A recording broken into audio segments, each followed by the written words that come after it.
Magandang buhay po sa ating lahat mga kabiyahe. Isa po ang lugar na ito na dinadaanan kapag kayo po ay nagawi sa Puerto Galera. Actually, hindi ko po alam kung ano yung eksaktong tawag po sa lugar na ito. Halika, magtanong tayo. Aga po, ako po si biyaherong teacher. May tanong lang po sa inyo, nanay. Taga saan po kayo? Taga rito po kayo? Nagkakalapan po ako. Ay, pero lagi po kayo dito? Pero naninirahan na ako dito. Opo.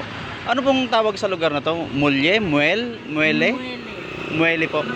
Kaya marami po kasing nagkakamali po dito sa lugar na to. Ang tawag ay Muelle, Muelle. Ano po talaga?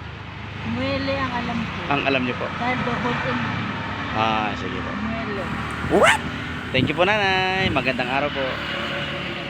Dito nyo rin po makikita ang isa sa mga barkong pandigma ng Pilipinas na ginamit noong panahon ng Hapon.